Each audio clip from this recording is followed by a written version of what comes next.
I say this with peace and love to my new beautiful listeners and my current subscribers, that to stay up to date on my latest breaking news and coin updates, you need to hit that subscribe button. It's very important, and hit that bell notification so you can stay up to date on this ever-changing cryptocurrency market. Peace and love. Vincenzo'S Gold Crypto Investing, and for this quick afternoon update, we had a beautiful subscriber, Mr. Mark, wanted some Luna Classic. He's saying he sees a bull flag here. I got the volume indicator on here, right? And this is the former $100 coin that when the crypto liquidity crunch started, Luna, which is now Luna Classic, they had a little bit of a bankruptcy. They went essentially to zero, and the stable coin Luna went to bye-bye, right? But you can still trade Luna Classic, which is now more of a sub penny coin, right? But it's got lots and lots of volatility. And that is what people like to trade, the volatility, because there's lots of money to be made if you trade the volatility, right? And we'll try to go, we'll go from a swing low to a swing high because we're trying to find resistance points. Get that in there, square that up,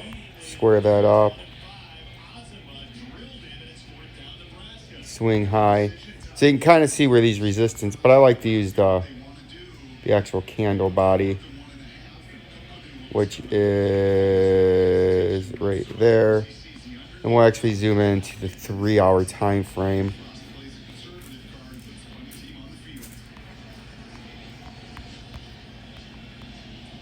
There we go. We like to use candle bodies. Bring it right into there, so that's perfect there. And then we'll come down to our swing low candle body, which is right there. And then we're going to go ahead and hit that, double click it, lock it. And now we got some resistance points, right? And support zones on the underneath. But you can see here, this is why I like putting the fib circles in. You can see how we got supported right here,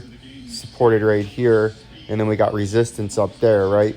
But if I look out and we go back to the daily time frame, we can see here in Luna, just some quick things that I like to do just to give me a baseline on what I'm looking at. This is the mean of the volume since they went to Luna Classic, right, which was back about 2 months ago in mid to late June. I believe they made the switch, or else this chart would be impossible to look at because the price would be way up there, right, way higher than that. It would be $50 higher than that, and then this chart would be impossible to look at. So they just got rid of that when they switched to Luna 2.0.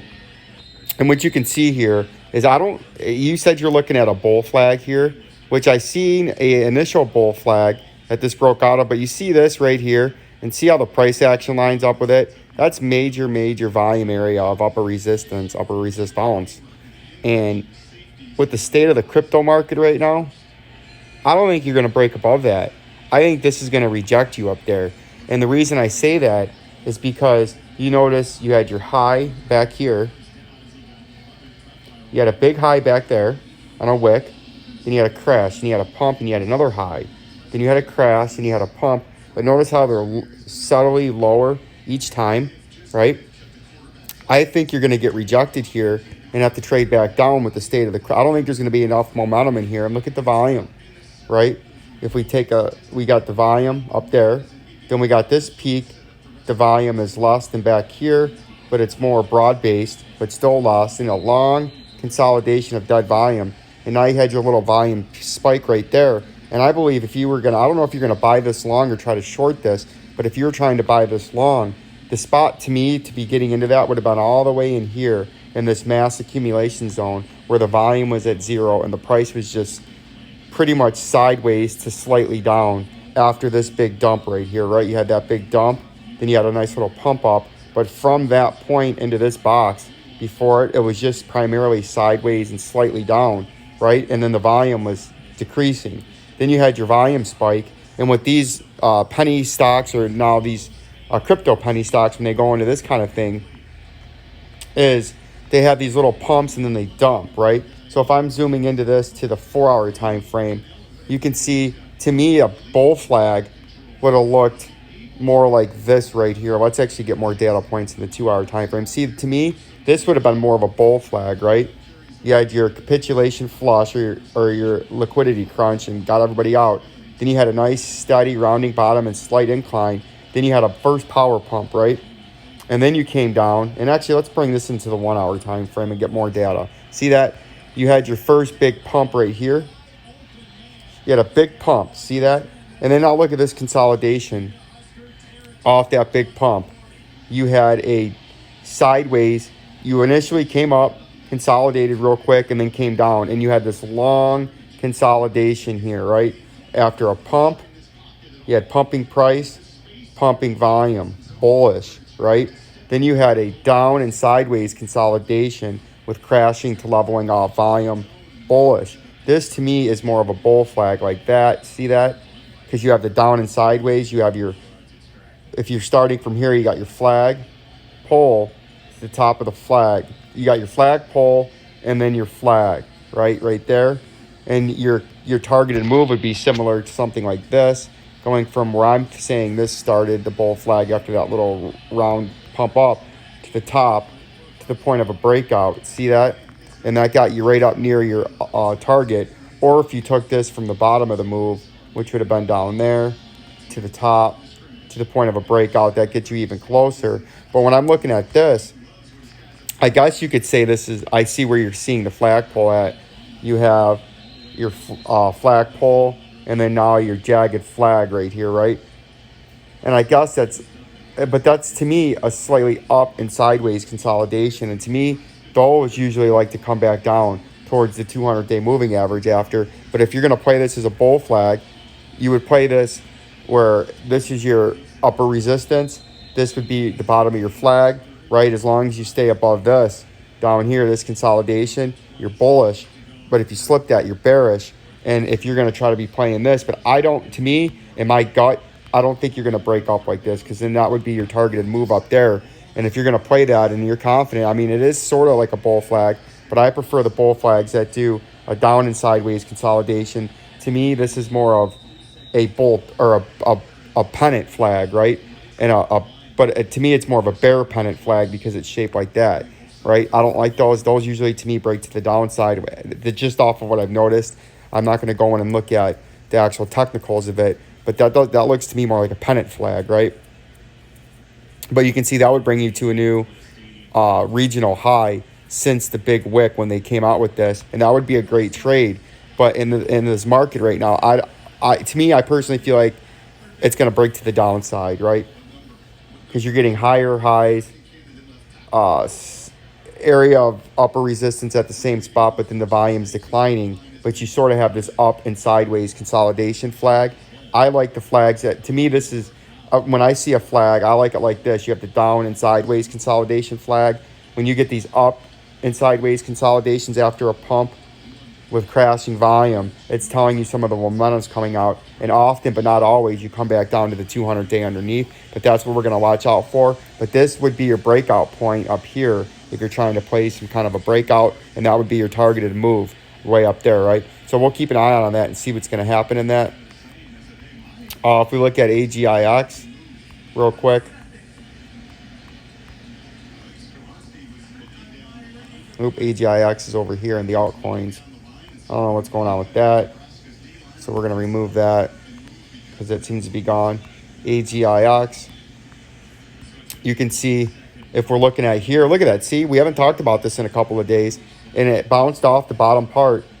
One of our two areas for a bounce point was the bottom part of this blue support zone down there at about 0.39.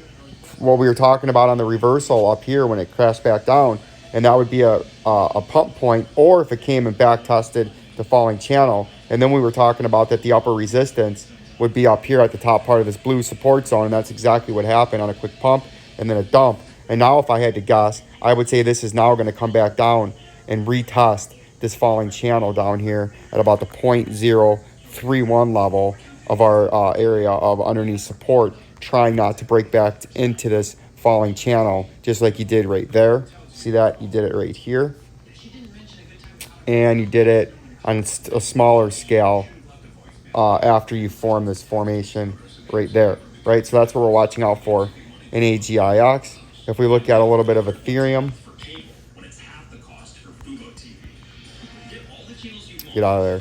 You can see Ethereum broke down from the last time we talked. It got rejected up here yesterday by that upper resistance of 1769 that it had to hold it as support. And we told you this is why this has been down here. You have this uptrending green ring, which is going to be your major underneath support. If you fail to hold that up here on the way back down as support, your next initial area to come down to is this green ring that's been acting as major support back here after the great dump. If we look left in the chart, you can see that from the great dump, we were going up and down consolidation on here until finally a breakout to the upside that got everybody all hog wild. And then old Vincenzo was telling you on the break to the upside, your 3 resistance points were 1, 2, and then number 3 would have been up here at the 2169. It almost got there. It came up to just shy of it, and you did get that resistance. And then we told you on your underneath support would be 1369 on your way back down, because now that the price action has moved into the future a little bit more, where you'd be looking at here would be, let's get rid of that. That's an old one. Where you'd be looking at now, because this is an uptrending green ring, we're looking for the price note that you're not, if you can't hold this area up here, you're underneath support on uptrending fast, and we're going to keep it with just ahead of the current day, would be into here at $706, right? That would be your underneath support, because I think you're going to eventually come down. You see we have this circle down here. We're going to have to give this a beautiful new one since we've switched our chart. It's going to be this underneath green ring is going to be a major consolidation and a major buy zone in Ethereum if it gets down that far. But if you break that 1363 in an up and down fashion, you're going to be coming down to $706 if you can't hold this as major support like you did back there, right? So we're going to continue to watch out for that. And then if we look at a little XRP, because we always got to look at a little XRP, because everybody loves XRP. Everyone in this community wants XRP. So old Vincenzo will give you XRP updates consistently, often, and on time, and in depth, right? And you can see where we're at. We're in the same area we've been at, where this 37-cent zone is your major upper resistance. Then we got your local short-term supply zone in blue from 30 to 32 cents. And we have this miniature bear flag going. And the technical target out of this little miniature bear flag where you had your, see that? Look at me, I'm pivoting. Hello, look at me, I'm a nice beautiful arrow up here. Industry exclusive pointer tool here, folks. You can see, look at that, see that? Just look up here at me if you want to see where I'm at and thinking. We dumped, we had the great dump. See how this thing pivots? The price pivoted and took a 90-degree dump, right? And that's your flagpole right here, you see that? And then you get this up and sideways consolidation, which in a bear move, that's a bullish continuation to the downside, right? And you'd go from the top of the pole to the bottom, the top of the pole to the bottom, and then drag it to the point of a breakout, and you can see that, see, that's what happens when you don't have these locked. So we're going to go in here, since we're already on that, and we're going to lock that. And that brings you right down to the middle part of this 30 to 32 cent supply zone. See that? See, and why it's a bullish consolidation is, if you're going to the upside, like we just talked about, on a power pump, and then you have decreasing volume after pumping volume, you want to see a consolidation that's down and sideways. That's a bullish consolidation that you're going to take off to the upside, versus if you have a power pump, power volume, and then you start consolidating up and sideways in a tightening range like that, that's a oftentimes bearish consolidation after a bull move, and that the price is going to temporarily come down. The opposite, you pump down, you pump down, then you get an up and sideways consolidation. That's often a bullish consolidation that the bear move is going to continue. And that's what actually happened. And I think you're going to come back down into this regional supply zone, right? Like, subscribe, and share. Peace and love. Hit that bell notification.